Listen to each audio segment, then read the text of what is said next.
নমস্কার, কেমন আছেন সবাই? আশা করি সবাই খুব ভালো আছেন।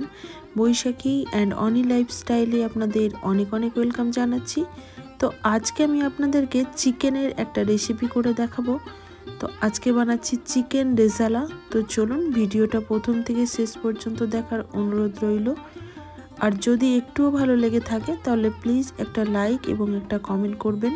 তো চিকেন রেজালা বানানোর জন্য এখানে আমি 600 গ্রাম মতো চিকেন নিয়ে নিয়েছি। আর তার সাথে দিয়ে দিলাম 4 চামচ মতো ফ্যাটানো টক দই। আর 1 চামচ পরিমাণ দিয়ে দিলাম আদা রসুন কাঁচা লঙ্কার একটা পেস্ট। এবার দিয়ে দিলাম ছোট চামচের 1 চামচ গোলমরিচের গুঁড়ো। গোলমরিচটা দেখুন আমি আধ ভাঙা মতো করে নিয়েছি। আর দিয়ে দিলাম পরিমাণ মতো লবণ। আর এখানে আমি 2 টেবিল চামচ মতো রিফাইন্ড তেল ব্যবহার করেছি।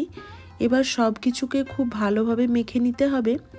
মেখে নিয়ে একটা ঢাকা চাপা দিয়ে এটা 1 থেকে 1.5 ঘন্টা মতো রেস্টে রেখে দেব। আর এই দিকে দেখুন একটা আমি পাত্রে গরম জল বসিয়েছি। আর এখানে আমি কিছু পেঁয়াজ কুচিয়ে নিয়েছি। চিকেন রেজালা বানানোর জন্য সাধারণত সাদা পেঁয়াজ ব্যবহার করা হয়। আমার কাছে যেহেতু সাদা পেঁয়াজ নেই তাই লাল পেঁয়াজটাকে আমি এভাবে একটু গরম জলে ভিজিয়ে রাখলাম। আর পেঁয়াজটাতে জল দিয়ে একটু ঢেকে রাখবো। এতে কাঁচা পেঁয়াজের ঝাঁঝটা অনেকটাই কমে যাবে। এবার দেখুন একটা মশলা বানিয়ে নেব। তো এখানে আমি নিয়ে নিয়েছি ছোট চামচের 1 চামচ মৌরি, 1 চামচ জিরা আর কয়েকটা আমি এখানে ছোট গোটা এলাচ নিয়ে নিয়েছি আর নিয়েছি জয়িত্রী।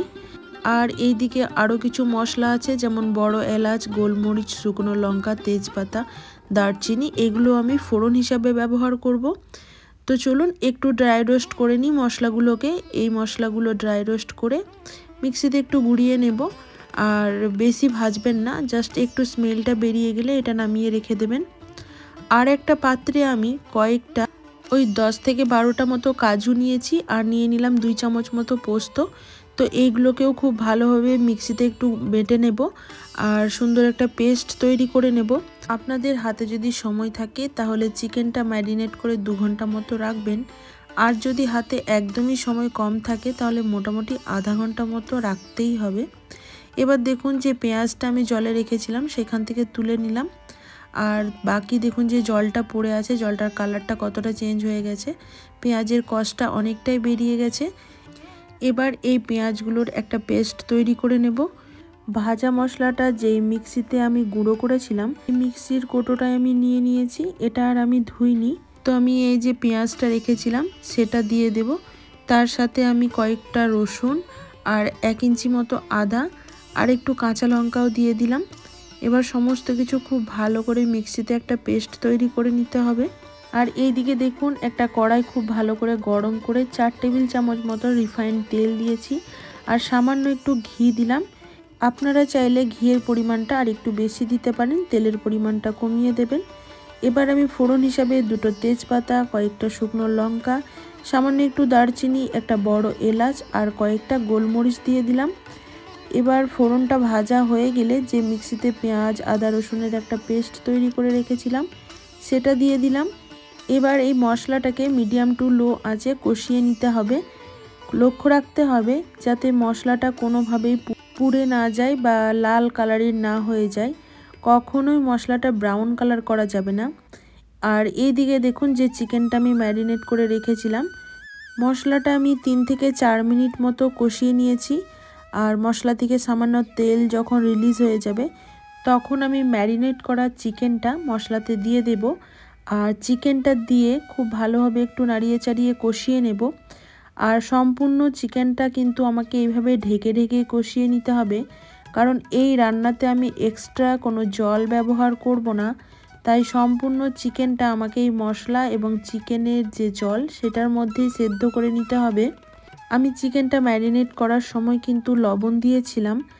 আর আপনাদের যদি আরও লবণ দেওয়ার প্রয়োজন পড়ে বা কম মনে হয় তাহলে এই সময় অ্যাড করে দেবেন। তো দেখুন আমি চিকেনটা কিন্তু বারবার ঢেকে দিয়ে দেব আর একবার করে চেক করে নেব যে তলায় লেগে যাচ্ছে কিনা। এভাবে করে পুরো চিকেনটা আমি কিন্তু রান্না করে নিয়েছি। আর দেখুন চিকেনটা মোটামুটি 70% মতো কুক হয়ে গেছে। আর চিকেন থেকে কিন্তু তেলটাও রিলিজ হয়ে গেছে, মশলা থেকে তেলটা আলাদা করে বেরিয়ে এসছে। এবার আমি সামান্য এখানে চিনি দিচ্ছি, এটা অপশনাল, আপনাদের যদি পছন্দ হয় বা মিষ্টি মিষ্টি ভাব ভালো লাগে তাহলে দেবেন, না হলে কিন্তু প্রয়োজন নেই। এবার যে কাজু বাদাম আর পোস্তর একটা পেস্ট তৈরি করে রেখেছিলাম সেটা এখন দিয়ে দিলাম। এটাকে দিয়েও বেশ ভালোভাবে একটু গ্রেভির সাথে মিশিয়ে নেব। আবারও আমি 2-3 মিনিট মতো এটা ফুটিয়ে নেব।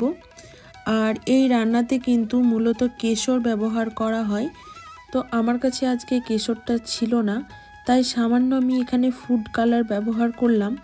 আপনাদের কাছে যদি ফুড কালারও না থাকে বা ব্যবহার করতে না চান তাহলে সামান্য 1 চিমটা মতো হলুদ গুঁড়ো ব্যবহার করতে পারেন, কিংবা আপনাদের যদি পছন্দ না লাগে তাহলে কোনো কিছুই ব্যবহার করবেন না।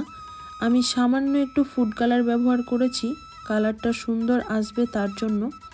তো দেখুন আমার চিকেন অলমোস্ট ডান হয়ে গেছে রান্না। এবার আমি যে ভাজা মশলাটা করে রেখেছিলাম সেখান থেকে আমি ছোট চামচে 2 থেকে 3 চামচ মতো ব্যবহার করলাম। এবার এই মশলাটা দিয়ে খুব ভালোভাবে একবার নাড়িয়ে চাড়িয়ে মিশিয়ে নেব।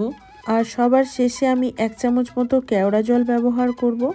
তো সেটা যদি আপনাদের ভালো না লাগে কেওড়ার জলের স্মেলটা, তাহলে দেবেন না। এই পর্যায়ে গ্যাসটা অফ করে দেবেন আর স্ট্যান্ডিং টাইমে রেখে পরিবেশন করতে পারেন।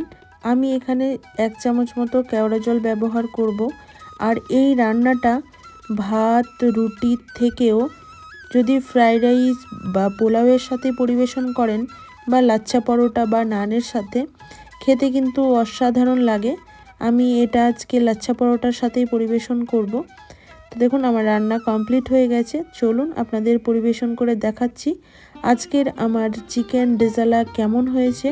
ভিডিওটি যদি কোথাও একটুও ভালো লেগে থাকে তাহলে প্লিজ একটা লাইক করবেন, একটা কমেন্ট করে জানাতে পারেন কেমন হয়েছে। পারলে বন্ধু বান্ধবীদের সাথে একটা শেয়ার করবেন।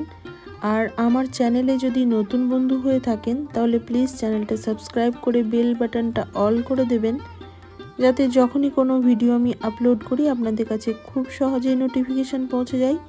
সবাই ভালো থাকবেন, সুস্থ থাকবেন, দেখা হচ্ছে নেক্সট কোনো ভিডিওতে। টাটা।